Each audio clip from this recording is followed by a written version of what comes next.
Hi, I'm Susie from Home Care Assistance here in Albuquerque, New Mexico, and today I'm going to show you how to make a healthy quiche for your senior clients. When I come into someone's home, I look in their refrigerator, and if they have eggs, milk or cream, a little bit of butter, and some healthy vegetables, we can make a healthy quiche for our senior clients. So let's get cooking.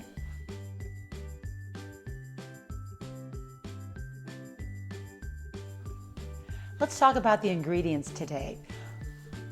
I'm using pre-made pie crust. Now, if you want to make your own pie crust, that's excellent. But for convenience sake, I did choose to use the pre-made pie crust today. You'll need the 4 eggs, some half and half heavy cream or milk, whatever you have available in the client's refrigerator, half a cup of scallions or just onions that we'll saute with some butter. I'm also including some small tomatoes and 1 cup of Parmesan cheese. Now just use whatever cheese the client has. If they have it in their refrigerator, more than likely that is their cheese preference. I'm also including some sauteed spinach and these tomatoes, and I've added some flaxseed today just to give it more fiber, because quiche by itself is not a high fiber meal. And then finally, if you have nutmeg in the house, you might want to just use a dash of nutmeg to kick it up a notch.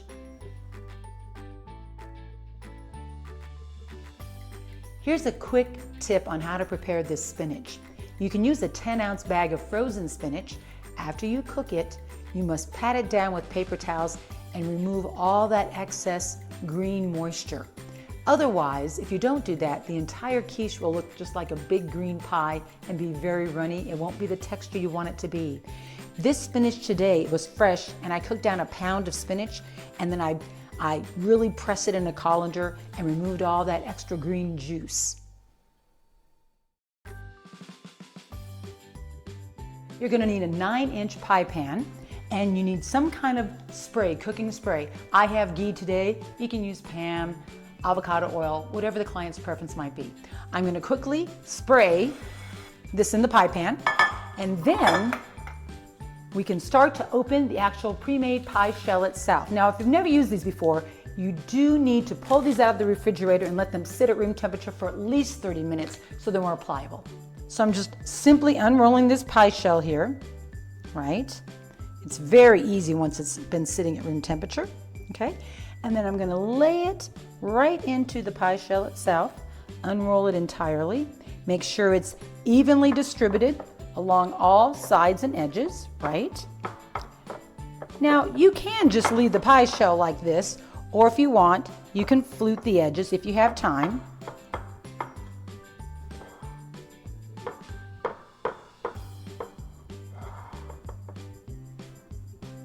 Okay?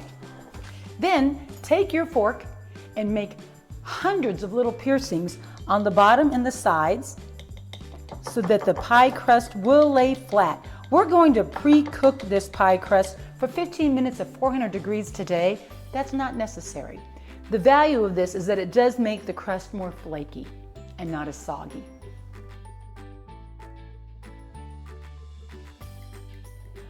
I'm going to put the pie shell into a preheated oven at 400 degrees for approximately 15 minutes. Now again, this is an optional step. You do not have to pre-bake the pie shell. Well, we're going to put it in the oven for 15 minutes while we prepare the quiche ingredients. All right, the first step is we're going to take that butter, about a tablespoon, maybe a tablespoon and a half. We're going to saute those shallots or onions. You'll remember that you're using half a cup of chopped onions. Now the butter is almost completely melted. You want to make sure it's starting to bubble just a little bit before getting those onions into the little skillet here, okay? Now this is a fast step. There we go. It's already starting to bubble. Here we go. I'm going to put in that half a cup right there. And then these will only cook for just about a minute or two till they're translucent, till they're very clear. So you can see these have softened up very nicely. Now you want to keep stirring these because you don't really want them to brown up on you. You just want them to be translucent and get a lot of that butter flavor. So now, as soon as they're translucent, I'm gonna just pull them off and put them in a side dish.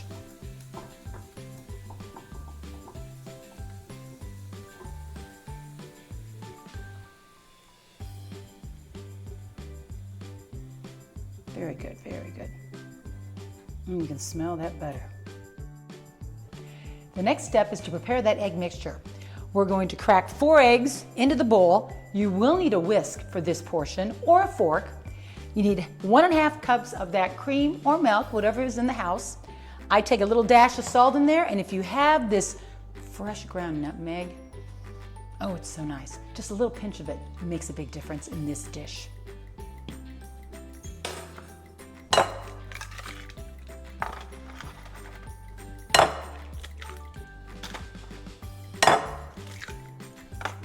And here's the 4th egg right here.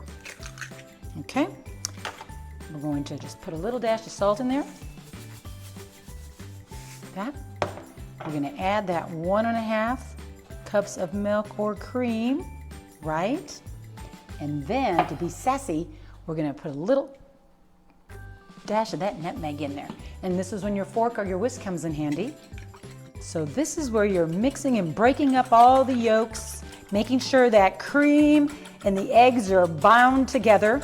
Now, certainly the recipe today, I only put in a little bit of salt and a little bit of ground nutmeg, but whatever spices your client may really like, they have in their home. Maybe some basil, certainly some cayenne pepper. Some people in New Mexico certainly are going to even add a little bit of green or red chili.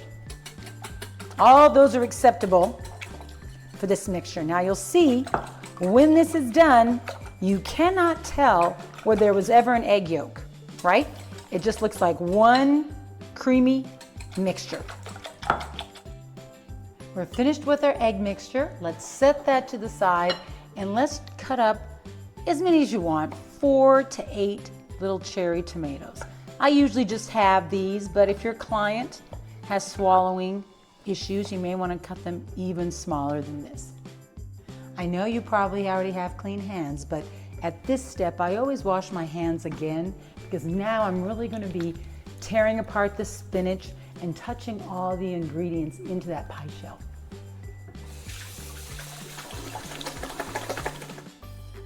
Okay, so now we have all of our ingredients available, and this is where the magic happens.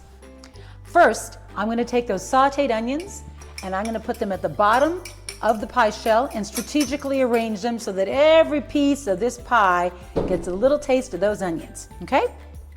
Next, I'm going to use my hands and I'm going to take this spinach and I'm going to do the same thing. I'm going to tear it up and make sure that every piece in this pie gets a little taste of the spinach. And again, this brown here is the flaxseed that I've added.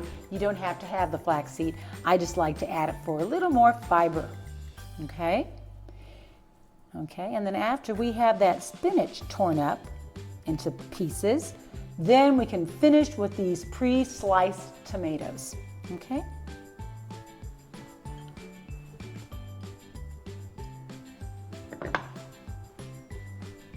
Here we go.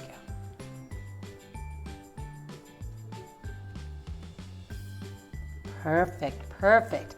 Now at this point, I usually put in half of my cheese. Again, that's 1 cup of cheese, but I only use half inside the mixture, then we'll use the rest of it later. So I'm just gonna have some, whatever, like I said, this is Parmesan, but whatever the client likes, whatever cheese they have and they prefer, you certainly can use, okay? Doesn't that look amazing? It already looks delicious. Now the final piece is simply pouring that egg mixture into the pie shell. All right, look at that. Absolutely beautiful. Now your creation is ready to put back in that oven at 325 degrees. Voila. Now I am going to set the timer or your iPhone for approximately 40 minutes.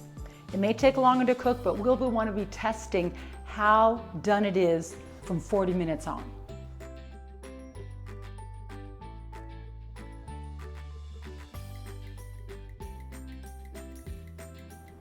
All right, we're going to check this one more time. Let's see if he's done. clean fork in the center, comes out clean. She's done. I'm gonna pull her from the oven right now.